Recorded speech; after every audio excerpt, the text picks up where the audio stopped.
Alright, let me take you into something that's been boiling under the surface in the NFL. Something that started off as a tiny whisper and has now grown into a full-blown roar. And the epicenter of it all, Cleveland, Ohio. I'm not exaggerating.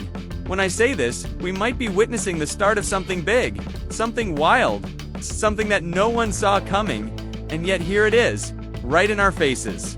Now if you're like me, you've probably heard the chatter. Maybe you caught a little buzz on Twitter.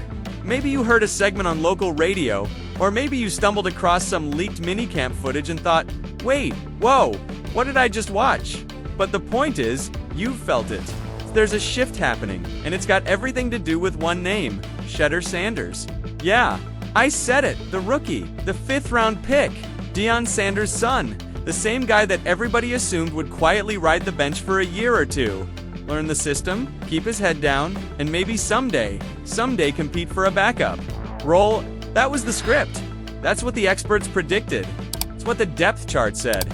But Shedeur, he clearly didn't get the memo, because what he's doing right now in Brown's camp, it's rewriting the entire narrative, and I want you to understand how wild this really is. We're not just talking about a rookie looking sharp in shorts. We're talking about a guy who walked into one of the most crowded quarterback rooms in the NFL, with names like Kenny Pickett, Joe Flacco, and Dillon Gabriel already there, and has somehow become the main character of the entire offseason. So, please take 2 seconds to hit the subscribe button, like the video, and leave your thoughts in the comments. Thank you for your support. Let's rewind a bit. Let's go back to the day Shedeur was drafted, 5th round, a late pick by quarterback standards. Everyone thought, okay, maybe a developmental guy, probably a camp arm, practice squad stash. Maybe he gets a shot down the road if everything breaks right. You know how that goes. It's the life of a day 3 quarterback. It's a tough climb. But here's the thing, Shedeur didn't come in acting like a day 3 pick. From the moment he walked in the building, there was a different kind of presence, a different kind of focus. And that's not just me hyping him up. That's coming from inside the building. I've been reaching out. I've been listening. I've been connecting dots.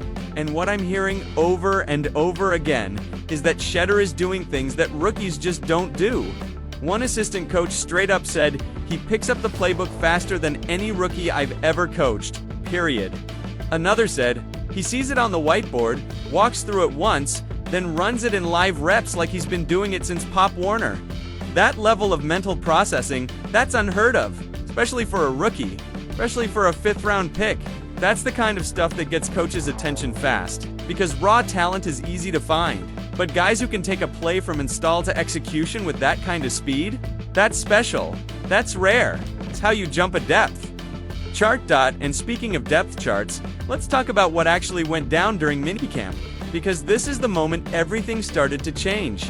It was a full speed, high stakes move the ball drill, the kind of thing where every single rep matters. There's no room for mistakes, no time for indecision. Usually, this is where you see the top 2 quarterbacks battle it out, while the rookies stand back and learn. But this time, Shedeur stepped in, ahead of Dillon Gabriel. Just like that. No announcement, no heads up. It wasn't a publicity stunt. It wasn't a one-off gimmick. It was a deliberate move by the coaching staff to see what this kid could do, under pressure, and let me tell you, he delivered. Not only did he look comfortable, he looked commanding. He walked into the huddle like it was his team, and then he started dealing I'm talking ropes across the middle. Perfect timing on dig routes, anticipation throws into tight windows. It wasn't dink and dunk checkdowns either. He was pushing the ball, challenging the defense, leading the offense like a seasoned vet. One coach said, and I quote, "This wasn't a fluke. This was a statement," and they meant it. Because it wasn't just 1 or 2 nice throws, it was the entire drive. Every decision, every read, every audible, he looked like he belonged. Let's not forget who we're talking about here. This is the same Shedeur Shanders who was sacked over 90 times in 2 years at Colorado, and still managed to complete over 71% of his passes for his career. 74% just last year. You realize how insane that is? Most quarterbacks under that kind of pressure fold. Their accuracy drops, their mechanics fall apart. But not Shedeur. He stood in the fire week after week and still delivered. That tells you everything you need to know about this kid's toughness, poise, and ability to process chaos. And now that he's finally behind an NFL offensive line with NFL talent around him, yeah, he's cooking. And everybody's starting to notice. I've been watching every single clip I can find, every leaked video, every sideline angle, and the thing that keeps jumping out is the precision. These aren't fluky completions. These are NFL throws, sideline fades, touch passes over linebackers, dart throws on crossing routes, red zone lasers into traffic. It's all there, and I'm not the only one seeing it. Reporters at camp are saying they're seeing fewer mistakes from Shedeur than anyone else in that room. And let's be honest, this QB room, it's up for grabs. I mean, no disrespect to Pickett or Flacco, but neither one of those guys has locked this thing down. There's no franchise quarterback sitting on this roster. There's no Mahomes, no Allen, no Lamar Jackson. The door is wide open, and Shedeur is walking through it. Now, before people start yelling, slow down, I hear you, I get it. We're still early in the process. Pads haven't come on yet. Haven't even hit preseason games. But folks, you don't have to wait for the season to spot something special. When a guy walks into a pro locker room and makes this much noise this early, that's not something you ignore. It's not hype. That's heat. And the front office knows it. The coaching staff knows it. And you better believe the other quarterbacks in that room are feeling it. Because this isn't just about talent. This is about leadership, swagger, intelligence, poise. It's about Shedeur Shanders walking into the NFL with pressure on his back and cameras in his face and responding with calm, cool execution. So what does it all mean? It means we've got a legit quarterback battle in Cleveland? And the rookie that nobody was talking about a month ago, he might just be the guy who takes over this franchise. And I'm going to be watching every snap, every rep, every throw. Because if this keeps going the way it's going, we might be looking at one of the biggest draft steals in recent NFL history. So please take 2 seconds to hit the subscribe button, like the video, and leave your thoughts in the comments. Thank you for your support. I want to talk about what it really means if Kenny Pickett ends up being the Week 1 starter. And I don't mean surface level. Talking about what it signals about Kevin Stefanski, about the front office, about the direction of this team.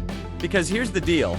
If Kevin Stefanski goes with Pickett, it tells me loud and clear that Stefanski believes his job is on the line right now, that he's coaching like every loss could be his last, that it's win or walk.